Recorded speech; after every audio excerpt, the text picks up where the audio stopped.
जैसे को तैसा। एक स्थान पर एक ब्राह्मण और उसकी पत्नी बड़े प्रेम से रहते थे, किंतु ब्राह्मणी का व्यवहार ब्राह्मण के कुटुंबियों से अच्छा नहीं था। परिवार में कलह रहता था। प्रतिदिन के कलह से मुक्ति पाने के लिए ब्राह्मण ने माँ बाप, भाई बहन का साथ छोड़कर पत्नी को लेकर दूर देश में जाकर अकेले घर बसाकर रहने का निश्चय किया। यात्रा लंबी थी। जंगल में पहुंचने पर ब्राह्मणी को बहुत प्यास लगी। ब्राह्मण पानी लेने गया। पानी दूर था, देर लग गई। पानी लेकर वापस आया तो ब्राह्मणी को मरी पाया।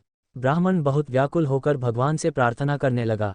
उसी समय आकाशवाणी हुई कि ब्राह्मण, यदि तू अपने प्राणों का आधा भाग इसे देना स्वीकार करे तो ब्राह्मणी जीवित हो जाएगी। ब्राह्मण ने यह स्वीकार कर लिया। ब्राह्मणी फिर जीवित हो गई। दोनों ने यात्रा शुरू कर दी। वहां से बहुत दूर एक नगर था। नगर के बारा में पहुंचकर ब्राह्मण ने कहा, प्रिय, तुम यहीं ठहरो, मैं अभी भोजन लेकर आता हूँ।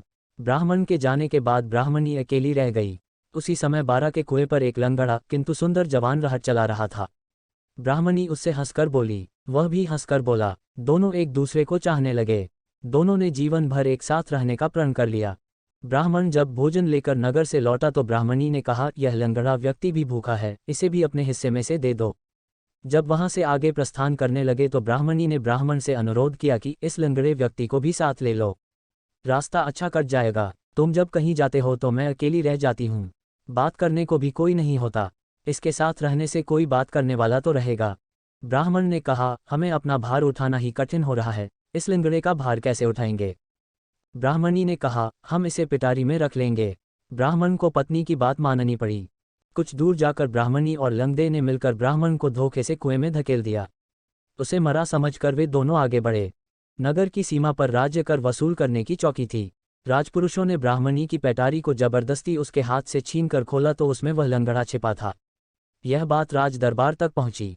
राजा के पूछने पर ब्राह्मणी ने कहा, यह मेरा पति है।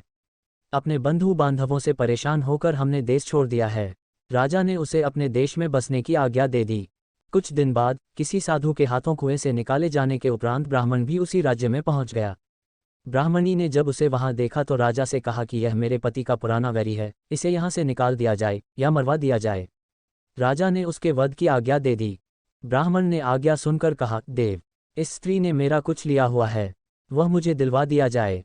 राजा ने ब्राह्मणी को कहा, देवी, तूने इसका जो कुछ लिया हुआ है सब दे दे। ब्राह्मणी बोली, मैंने कुछ भी नहीं लिया।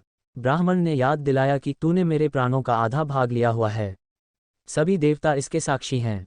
ब्राह्मणी ने देवताओं के भय से वह भाग वापस करने का वचन दे दिया, किंतु वचन देने के साथ ही वह मर गई। ब्राह्मण ने सारा वृतांत राजा को सुना दिया।